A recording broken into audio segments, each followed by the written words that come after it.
मोनिका गुप्ता का नमस्कार। शनिवार व्रत कथा। धर्म ग्रंथों में शनिवार का दिन अपने नाम के अनुरूप ही शनि देव को समर्पित है। शनि अत्यंत विशेष देव हैं। वे ग्रह भी हैं और देवता भी। उनका प्रताप ऐसा है कि वो राजा को रंक और रंक को राजा बना देते हैं। श्री शनिदेव जी के पिता श्री सूर्य नारायण जी और छाया माता श्री हैं। आइए जानते हैं शनिदेव व्रत कथा। हिंदू पौराणिक कथा के अनुसार एक समय स्वर्ग लोक में सबसे बड़ा कौन के प्रश्न पर 9 ग्रहों में वाद विवाद हो गया। विवाद इतना बड़ा कि परस्पर भयंकर युद्ध की स्थिति बन गई। निर्णय के लिए सभी देवता देवराज इंद्र के पास पहुंचे और बोले, हे देवराज, आपको निर्णय करना होगा कि हम में से सबसे बड़ा कौन है। देवताओं का प्रश्न सुनकर देवराज इंद्र उलझन में पड़ गए। इंद्र बोले, मैं इस प्रश्न का उत्तर देने में असमर्थ हूँ। हम सभी पृथ्वी लोक में उज्जैनी नगरी के राजा विक्रमादित्य के पास चलते हैं। देवराज इंद्र सहित सभी देवता उज्जैनी नगरी पहुंचे। महल में पहुंचकर जब देवताओं ने उनसे अपना प्रश्न पूछा तो राजा विक्रमादित्य भी कुछ देर के लिए परेशान हो उठे, क्योंकि सभी देवता अपनी अपनी शक्तियों के कारण महान थे। किसी को भी छोटा या बड़ा कह देने से उनके क्रोध के प्रकोप से भयंकर हानि पहुंच सकती थी। अचानक विक्रमादित्य को एक उपाय सूझा। उन्होंने विभिन्न धातुओं सोना, चांदी, कांसा, तांबा, सीसा, रांगा, जस्ता, अभ्रक और लोहे के 9 आसन बनवाए। धातुओं के गुणों के अनुसार सभी आसनों को एक दूसरे के पीछे रखवाकर उन्होंने देवताओं को अपने अपने सिंहासन पर बैठने को कहा। देवताओं के बैठने के बाद राजा विक्रमादित्य ने कहा, आपका निर्णय तो स्वयं हो गया। जो सबसे पहले सिंहासन पर विराजमान है वही सबसे बड़े हैं। राजा विक्रमादित्य के निर्णय को सुनकर शनि देवता ने सबसे पीछे आसन पर बैठने के कारण अपने को छोटा जानकर क्रोधित होकर कहा, राजा विक्रमादित्य, तुमने मुझे सबसे पीछे बैठाकर मेरा अपमान किया है। तुम मेरी शक्तियों से परिचित नहीं हो। मैं तुम्हारा सर्वनाश कर दूंगा। शनि ने कहा, सूर्य एक राशि पर 1 महीना, चंद्रमा 2.25 दिन, मंगल 1.5 महीना, बुध और शुक्र 1 महीना, बृहस्पति 13 महीने रहते हैं, लेकिन मैं किसी राशि पर 7.5 वर्ष 7.5 तक रहता हूँ। बड़े बड़े देवताओं को मैंने अपने प्रकोप से पीड़ित किया है। राम को 7.5 के कारण ही वन में जाकर रहना पड़ा और रावण को 7.5 के कारण ही युद्ध में मृत्यु का शिकार बनना पड़ा। राजा, अब तू भी मेरे प्रकोप से नहीं बच सकेगा।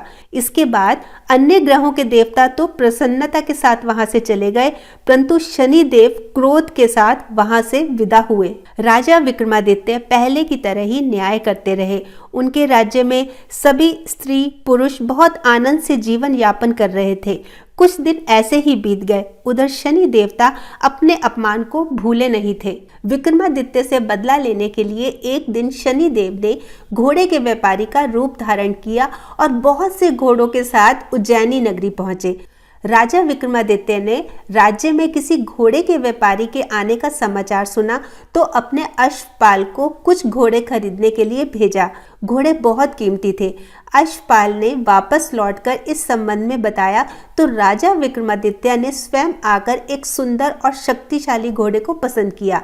घोड़े की चाल देखने के लिए राजा उस घोड़े पर सवार हुए तो वो घोड़ा बिजली की गति से दौड़ पड़ा। तेजी से दौड़ता घोड़ा राजा को दूर एक जंगल में ले गया और फिर राजा को वहां गिराकर जंगल में कहीं गायब हो गया। राजा अपने नगर लौटने के लिए जंगल में भटकने लगे, लेकिन उन्हें कोई रास्ता ही नहीं मिल रहा था। राजा को भूख प्यास लगाई। बहुत घूमने पर उन्हें एक चरवाहा मिला।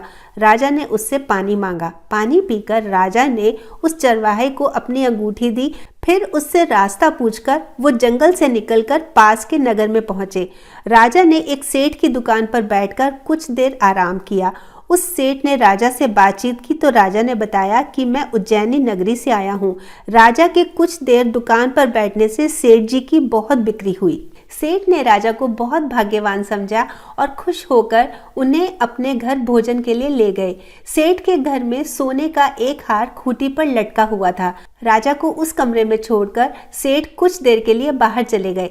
तभी एक आश्चर्यजनक घटना घटी। राजा के देखते ही देखते सोने के उस हार को खूंटी निकल गई। सेठ ने जब विक्रमादित्य से हार के बारे में पूछा तो उन्होंने बताया कि उनके देखते ही देखते खूंटी ने हार को निगल लिया। इस पर सेठ ने क्रोधित होकर चोरी करने के अपराध में विक्रमादित्य के हाथ पांव काटने का आदेश दे दिया।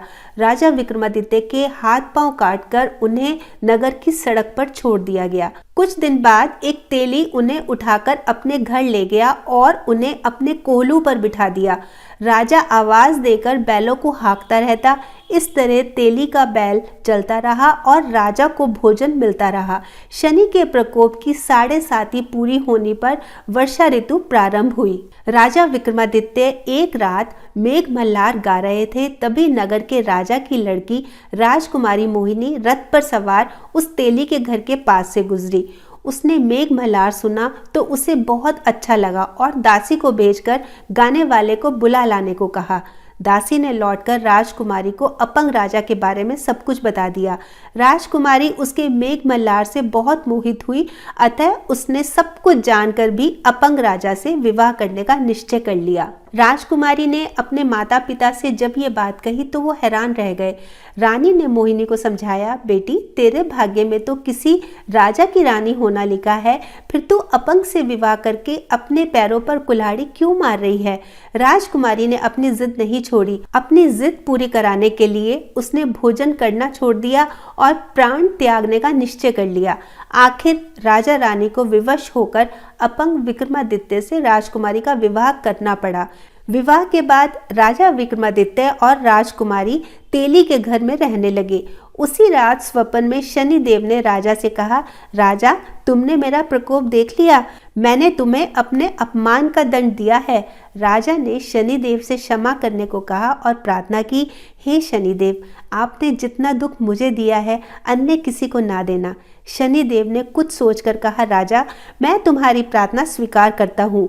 जो कोई स्त्री पुरुष मेरी पूजा करेगा, शनिवार को व्रत कर मेरी व्रत कथा सुनेगा, उस पर मेरी अनुकंपा बनी रहेगी। प्रातःकाल राजा विक्रमादित्य की नींद खुली तो अपने हाथ पांव देखकर राजा को बहुत खुशी हुई। उन्होंने मन ही मन शनिदेव को प्रणाम किया।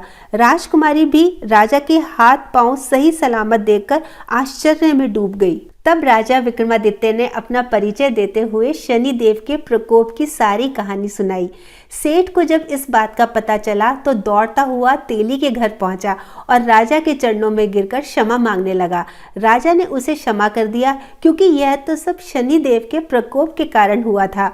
सेठ राजा को अपने घर ले गया और वहां पर भोजन कराया। भोजन करते समय वहां एक आश्चर्यजनक घटना घटी। सबके देखते ही देखते उस खूंटी ने हार उगल दिया। सेठ ने अपनी बेटी का विवाह राजा के साथ कर दिया और बहुत से स्वर्ण आभूषण धन आदि देकर राजा को विदा किया। राजा विक्रमादित्य राजकुमारी मोहिनी और सेठ की बेटी के साथ उज्जैनी पहुंचे तो नगर वासियों ने हर्ष से उनका स्वागत किया। अगले दिन राजा विक्रमादित्य ने पूरे राज्य में घोषणा कराई कि शनि देव सब देवों में सर्वश्रेष्ठ हैं। प्रत्येक स्त्री पुरुष शनिवार को उनका व्रत करे और व्रत कथा अवश्य सुने। राजा विक्रमादित्य की घोषणा से शनिदेव बहुत प्रसन्न हुए। शनिवार का व्रत करने और व्रत कथा सुनने के कारण सभी लोगों की मनोकामनाएं शनिदेव जी की अनुकंपा से पूरी होने लगी। सभी लोग आनंद पूर्वक रहने लगे। शनिवार के व्रत में पूजा के बाद शनिदेव की कथा अवश्य सुने और दिन भर उनका स्मरण करते रहें तो शनिदेव बहुत जल्दी प्रसन्न होते हैं और कष्टों का शीघ्र निवारण करते हैं।